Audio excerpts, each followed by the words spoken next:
Guys, inamin ni Ginebra coach Tim Cone magiging malaking problema ng Ginebra ang tandem ni Junmar Fajardo at Benny Boatwright.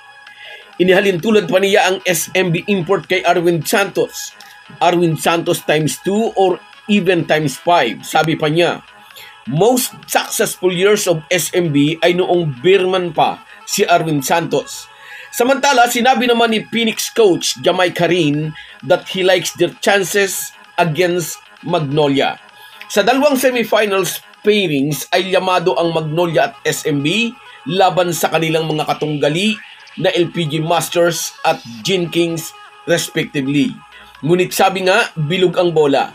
Walang nakasisiguro sa semifinals na ito.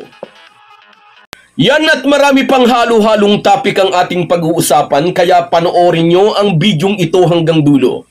Kung gusto nyong suportahan ang ating channel, please like and subscribe. Sa mga nag-subscribe na, maraming salamat.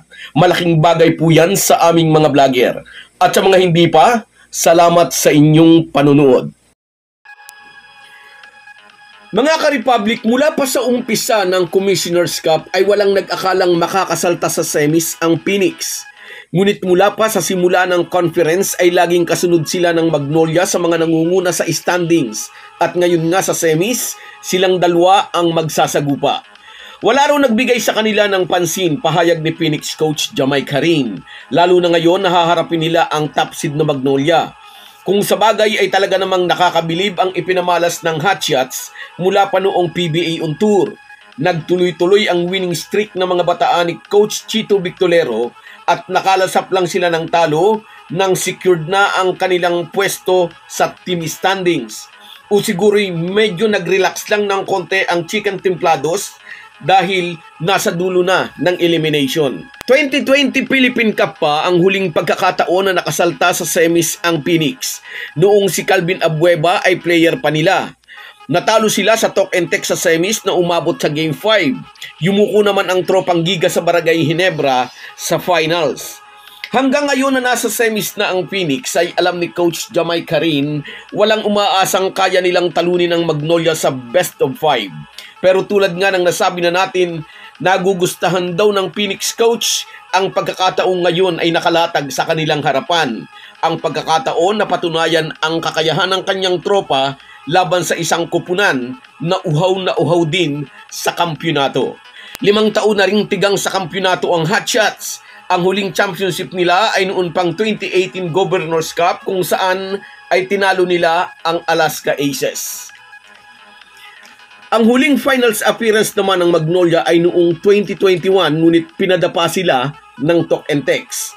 Mauulit ang finals appearance ng Hotshots kung tatalunin nila ang Phoenix sa best of 5 series na magsisimula bukas.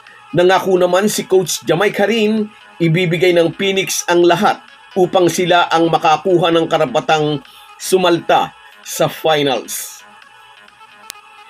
Samantala, inamin ni Coach Tim Cone, isang napakahirap na misyon ang haharapin ng Barangay Ginebra sa kanilang semis match kontra sa SMB. Sabi ng American coach, kung hindi nila mahahanapan ng tamang solusyon ang problemang ihahatid ni na Benny Boatwright at Junmar Fajardo sa kanilang sagupaan, there is very little chance of winning. Naalala raw niya si Arwin Santos sa husay na ipinapamalas ng SMB import na si Benny Boatwright. Daw ito sa opensa nagpapakitang gilas kundi maging sa depensa at nagkukomplement nga daw ito sa laruan ni Junmar Fajardo. Just like Arwin Santos noong nasa SMB pa ang former UEAP and PBA MVP. Arwin Santos times 2 or even times 5 dugtong pa ng Ginebra coach.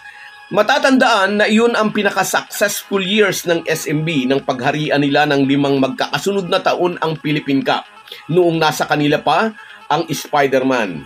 Anyway, although marami nga nagsasabing duduminahin ng SMB ang Ginebra sa kanilang best of 5 semifinal series na ito, marami ang naniniwalang kayang tapatan ng Gin Kings ang lakas ng magsiserbisa. Magbabalyahan sa ilalim ang dating magkakampi na sina Junmar Fajardo at Christian Standhardinger, nakasuporta sina Nutaw Tua at Japit Aguilar. Lamang naman si Jamie Malonzo sa bilis at athleticism kontra kay Rodney Brunjal. Magbabalikatan ang mga guard na sina Scottie Thompson at Terence Romeo. At tulad ng sinabi na natin kahapon, posibleng mamisikal si Jericho Cruz at bahala sa kanya si Nards Pinto. Pero depende na rin yan kay Coach Tim Cone. Alam niya kung anong mismatches ang pwede niyang gawin at umasa tayong sasamahan ng breaks of the game ang Ginebra. So guys, yan lang muna. Hanggang sa muli. Kahit gaano po tayo kabisi ay huwag po nating kalimutan ang ating buhay espiritual. Lagi po tayong magpasalamat sa bawat araw na dagdag sa ating buhay. Malaki po ang maitutulong ng pananalangin araw-araw. Isang paalala po mula sa inyong Halo Halo Sports Republic.